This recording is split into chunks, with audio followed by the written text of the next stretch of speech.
The city of Boston announced earlier today that Mayor Michelle Wu is rolling out the third phase of SPACE, a funding initiative run through the city's Office of Economic Opportunity and Inclusion.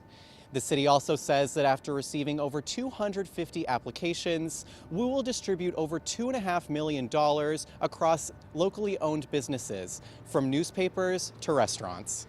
Reporting for BUTV, I'm Andrew DiBiasio. It's the bees' time to shine. Here's lifestyle correspondent Andrew DiBiasio on BU's environment. Springtime is here, where pollen is high and the Kleenex supply is low.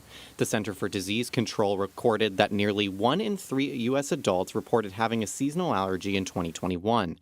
Richard Premack, a professor of biology at Boston University, says there is a buzzing misconception behind those allergies, and it doesn't start with bees. These pollen grains have proteins on their surfaces which help them to germinate once they land on an appropriate surface. And so when we get these pollen grains in our nose, because the pollen is just in the air, it's just in the air like dust. And when these pollen grains get into our nasal passages or into our eyes, the proteins on the surface trigger an allergic reaction. Jackson Watts, the president of BU Beekeeping Club, says that bees are the friends that help springtime flourish, and the club's mission is to protect them. Bees are not something that you should be afraid of, and that they're a necessary part of the ecosystem. And also just creating more green spaces on campus, and having just more environmentalism within the culture at BU. Watts has learned to enjoy a bee's valuable company and uses his own experiences to encourage others to do the same. Absolutely, you shouldn't be afraid of bees. There's no reason for that. How can you, as a human adult, be afraid of a bee? That doesn't make sense. We need pollen. That's how everything happens, is pollination. It's a necessary function. So just take some Benadryl, chill out, and enjoy the bees. Now, while the bees may not be the direct cause for your seasonal allergies, locally produced honey can help reduce that sensitivity. And you can observe the bees that make that honey at Fenway's Victory Gardens or right here at Hall's Pond. Reporting for GMBU, I'm Andrew DiBiasio. Thank you, Giselle. With me right now is Dr. Robert Y. Shapiro, professor and former chair of the Political Science Department at Columbia University. Welcome, Dr. Shapiro. Well, this is extraordinarily flattering. With such high emotional stakes and votes that have been too close to call in the most recent elections, should the American people be worried about partisan debate this time around? Partisan debate is a good thing. It's increased the tenor. Also, the fact that elections are closer has had a positive effect on voter turnout. That is, we've had, because of this partisan conflict in close elections, people see in close elections their vote matters more. So in recent years, we've had higher levels of voter turnout. Obviously, we're seeing all of this occur as millennials and Gen Z begin to develop a more political voice. What is something that you have noticed, positive or negative, that is different about how today's young people think politically? I mean, the biggest change that's been occurring for new generations is where they're getting their information about politics. And increasingly, they're getting their information from social media. And that raises all kinds of questions because of the nature and the way information is assembled and reported in social media. It's basically the Wild West out there. My sense is that and this is the positive side, is that I like to think that from their experiences, people are getting insights in how to deal with the possibility of misinformation. And so people, should be taking what they get on their social media feeds with a grain of salt, unless they know they know that the source is reliable. The Isabella Stewart Gardner Museum hosted a celebration of Indigenous Peoples Day. This year's exhibit carries a special theme, connection to place. Visitors gathered to enjoy interactive activities like native plant drop-in talks, self-guided gallery walks, and a musical storytelling workshop hosted by Little Uprisings, a group focused on youth education and liberation. By sharing with one another, we not only heal from within, but also become stronger in unity. In the museum's education studio, attendees sculpted and painted these pendants in honor of someone who impacted their lives. There's so many great places in Boston, honoring Indigenous people, but I think that the museum itself, the entire history of this museum was about being for the people. San Francisco resident Gail Montegani visited the museum for the first time in 30 years and says the celebration came as a pleasant surprise. But when I first came into the city, I saw the signs. I said, oh, that's right, because I'm retired, so I don't pay attention to holidays anymore. I thought this was really, really cool. And the museum, like I said, was first on my list. The museum says it's excited to welcome visitors back to 2 new seasonal exhibits, Mary Ellen Mark, a Seattle family, and Monet, a model family, both through January 20th, 2025. Reporting for BU TV 10, I'm Andrew DiBiasio. BU Campus Planning and Operations announced they will be renovating Warren Towers from January 2025 to summer 2028. BU says the renovation will include room remodeling, air conditioning, and private all-gender bathrooms.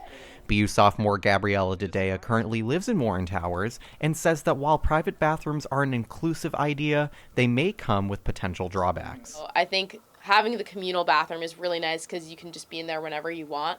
But if they're moving towards the same amount of people on a floor, but one sort of private bathroom, I can see some issues arising. BU Housing says Warren Towers houses about 1,800 students a year. BU junior Tatum Hennessy, who lived in Warren during her freshman year, worries where BU will move around 600 students during each tower's renovation. Are students going to be displaced from Tower A when it gets, I don't really know, where would they go? We already have students in hotels, I know, for BU and stuff, across the river, apparently. I found that out the other day, and that's a little crazy to me. Toby Pannone, BU senior and member of Infrastructure Club BU Urbanists, has concerns about how the renovation will impact student transportation safety. Means that if they block a lane of traffic, you're basically putting bikers into the same singular lane as cars. As the renovation nears, Pannone encourages students to use on-campus advocacy as a platform for their concerns. We're students here. We have a say. We are here for 4 years or more, and so we should have a say in how the city looks. Now, BU Campus Planning and Operations has been hosting monthly town hall meetings as well as information sessions regarding the renovation every month since October. However, they will be shifting to a weekly schedule as the renovation begins in January. Reporting for BU TV, I'm Andrew DiBiasio. April is upon us, and BU students celebrated Earth Day by recycling a place that many wouldn't expect, the closet. Samantha Sanders, BU sophomore and founder of Student Tailoring Services, focused on helping some of those students achieve their sustainable goals. So Student Tailoring Services offers hemming services, resizing, t-shirts, dresses, skirts, I can resize whatever depending on the needs. Mending services, so things that are on its last leg, fixing holes, adding buttons. So this is my handy dandy sewing box. I have hooks and eyes in here. I have some buttons or snaps, some needles here, some embroidery thread. I have basically all the colors of the rainbow and more. My sewing machine is not an industrial one, so it can only handle certain types of fabrics, certain thicknesses. I will change the needle occasionally depending on if I'm working with denim or thicker things. I avoid buying things, buying fabric to use. Most of what I do is upcycling. I don't avoid working with fabrics that people want me to tailor because, I'd rather fix something that would be even more harmful to the environment if it was being tossed. So I still feel I'm helping reduce the waste because I'm helping to give the less sustainable fabrics a new life. Sanders was a part of BU UNICEF's Operation Zero Waste event, which featured knitting, sustainable crafts, and a clothing drive run out of the BU closet. I already really wanted to be involved in an Earth Day related event.